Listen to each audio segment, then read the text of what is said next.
Do you have the right as a man to be a victim in today's society? And I get it, man. We are suppressed in many ways. We can't voice who we are. It's considered toxic masculinity. We can't be angry. We can't be violent. We can't have these outlets. We have to be taught to be these passive, placid men that subdue ourselves to women and their power and the laws. We get screwed over in child support, custody, all these different things. In fact, I was just talking with Ted, who I'm here in Orlando with, about if a woman gives a man knowingly an STD and then lies to him about it, technically by law, that's sexual assault in Texas. But if a man does that, he could get prosecuted with that. He could get a sex offender charge from that, and almost never a woman will. But why is that? Are all these reasons, all these lists that you have for why you can't be a man, do they justify you being able to get caught up in blame, anger, judgment, and not working on yourself? And that's what I want to get to today. What is happening, gentlemen? Steve Maeda here, founder of Austin Men's Development. This is a video. I'm recording it on Tuesday, I believe the 10th of November. Welcome, guys. And what I want to show you in this group, or if you're watching this on YouTube, is that this is about bettering yourself without any excuses. I've been coaching for 15 years. I'm 43 years old. Jeez, man. I'm getting up there. And I have a lot of experience. You know, I've been divorced. I've gone through 2 major custody battles. I tragically lost one, if you've heard about that, about 10 years ago. And then, God, man, couldn't have done it any better in another time.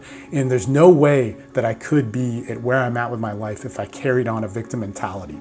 And this is what I want to talk to you guys about, is that we are willing to give up our greatest sides of masculinity, our greatest force of nature that is within us, that can never die, that can never be taken away, and that can be found, because we can side with victimization. And don't get me wrong, there are problems in our society. There are problems with things done to you. But as soon as you turn that into a social problem, you miss and you get away from your personal experience of the gift of what that could be.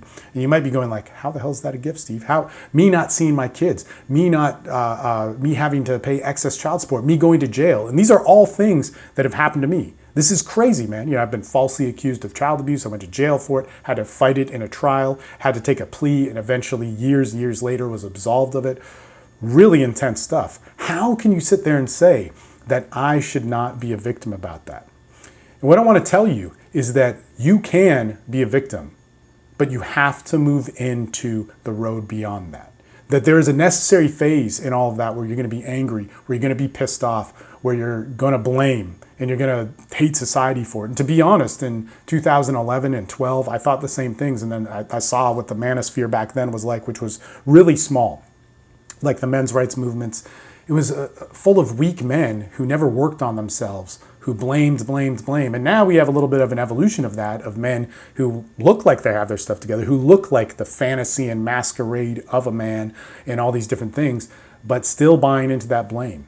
And you know what, to be honest, as a coach, as somebody who's worked with men constantly, I do not care about what you think of me. The only purpose in you thinking I'm a good person or a bad person or somebody that you might want to be like, the only value to that is so that you can find the change yourself. And that's what's important, is that in order for you, and I really want you to listen to this, in order for you to get to a spot where you're going to have not your baggage infect your careers, not infect your personal expression of self, not infect your relationships, not infect your friends. In order for you to have true liberation of self, true expression of who you are, to know what it's like to feel like a man, is you're going to have to let go of that blame.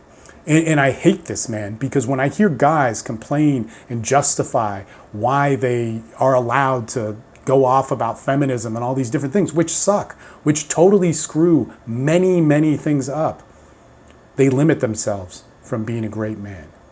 Man, I have been thrown in jail by a woman falsely.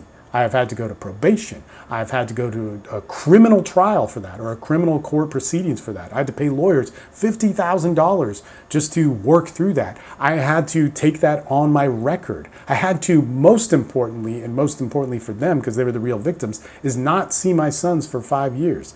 I had to come back into their life, them believing and being convinced by people in their family that I was this person that tortured them throughout their lives. This was what I was dealt with. How could I be great sitting there with a megaphone bitching about how wrong I was? And the answer is you can't be. I get it. You can be angry. You can be pissed. It's unfair. It's wrong. And what's even worse about that is later on, all of this was retracted. How do I go through life getting my life back together, building a family, being a great father, being there for those kids, being there for my other kids, being able to navigate through so many different things? Is you have to get into a point where you can truly self-express and be yourself. How can I look at the values of my mind? How can I look at the values of my body? How can I look at the values of my social expression, my friendships, my sex, my masculinity, who I am as a man, as well as my sex and my relationships? How my purpose and ambition can be fueled with me is I can never give that power away to somebody else. And that is what we are doing as men. And I want to send this message because there's some comments, there's some threads on the Austin Men's Development Board of men falling into this victimization. What I want to say to you guys is that yes, we're there to hear you, but we're also there to not co-sign your BS and say, when it's time to stand up and get to work, you better answer that call. And if you can't, then this message isn't right for you. In any case, guys, check out Austin Men's Development. I would really highly recommend, if this is something that speaks to you, if you want to get into excellence and a community that does that, look at Men's Development Excellence. It's an amazing group. We have 30 hours of calls that you can dive into a week, but more importantly, a platform of literally every single modality of man: purpose, ambition, mind, body, your sex, your dating, how you can get to be a better person. And we do it all as a community. It's an amazing experience. If that's too much for you, check out the Rebuild Challenge. It's down below. You can dip your feet in the water with us on that and really get into a true community of men's development that really cares about how you progress. In any case, guys, you have a great day. We'll talk to you soon. And do not ever let somebody take away the power within you, especially with the blame, the gossip, the train of social media that we all get caught into. All right, I'm out.